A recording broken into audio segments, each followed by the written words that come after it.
We are in Southeast Rochester on Highway 14's construction site, and this morning it's already starting to feel pretty humid out. This was a top question on the ballot for Rochester voters, one impacting the entire community. But the school district's problems may be solved with this new funding. Now, as you can see behind me here, this is still an active investigation. The BCA RPD is here on scene. The Minnesota Twins are back at home for their first game of the season at Target Field. We're having fun with TC all this morning. Austin PD received a call around 1:33 this morning to this trailer park home behind us here. They did receive reports that some people may possibly be trapped inside of that home due to a fire. What we're experiencing is some sprinkling rain. Nothing too crazy at the moment, at least that's here in Rochester. Once this lettuce is harvested, it doesn't have too far to go because it's being served up here in the school cafeteria for students. Lucas machines can be life-saving measures when overdose treatments fail, allowing first responders to free up their hands to help with additional needs.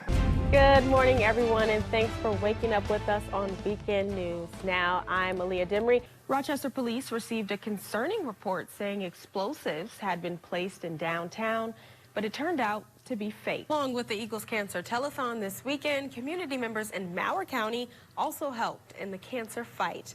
The Trojan cheerleading team is sharp, clean, tight, and the only all-deaf team in Minnesota. They are not disabled. They have a lot of confidence and they're willing to try. You can often find the team's captain, Maya Palmer, running around doing round-off back handsprings all throughout the gym. I like doing the stunts. I'm a bass and I love, getting ready and lifting up our cheerleader. She says their shared trait only makes the team stronger. Deaf people can do anything except hear. Minnesota State Academy for the Deaf cheerleading team has been tumbling since the 1940s, and it continues to evolve. It opened the doors for 15-year-old Sophia to try something new. Cheerleading is kind of random for me, but I like it so far. Coaches Caitlin and Marika say this year the team is taking on a huge milestone. This is our first year to be able to do a hearing competition, and the kids are all very excited because a lot of them haven't even seen one before. The team is often cheering at the National Deaf Cheer Competition or the Great Plains School for Deaf. But going into a hearing competition, it looks a little different for the team. We actually rely heavily on visual cues and the drum, which cues us in. It tells us the rhythm of the cheer. I think with other teams that are hearing, they have chants and they cheer, but we're not going to do that. We're going to sign. Or we'll move to the rhythm, like clap our hands, do the jive. Coach Marika is deaf and Coach Caitlin is not. But they tell me having both leading the squad is an advantage. It really helps having two coaches because she's able to instruct and sign, so they're understanding what I'm saying.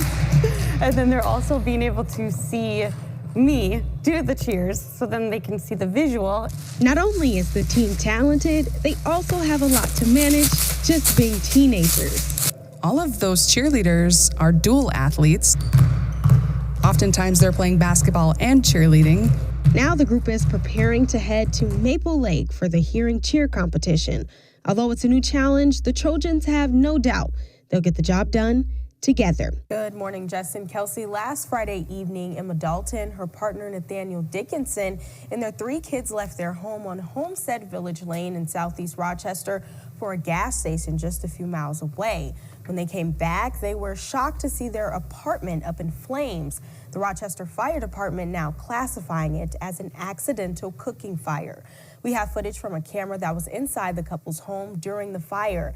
This video is time-stamped at 6:53 when they were heading out.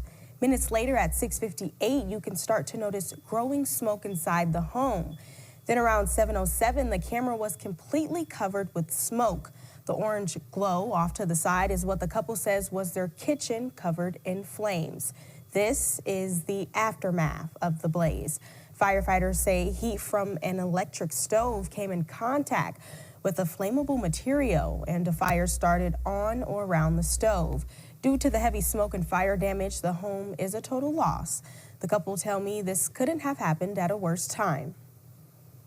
I'm not upset that I lost anything, really. I'm upset that the kids lost stuff. I'm upset that, like, when they ask me, oh, well, can we go home? It's like, I don't know what to tell them besides, no, it's not safe there. Christmas is not a good time for my kiddos, apparently.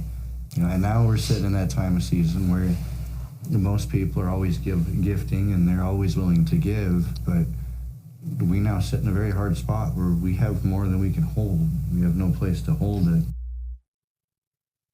The couple tells me they've already been struggling financially with their 3 children, including a 2-month-old.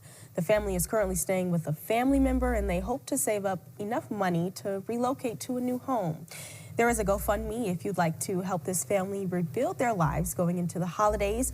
You can find the link on our mobile app and our website at kttc.com.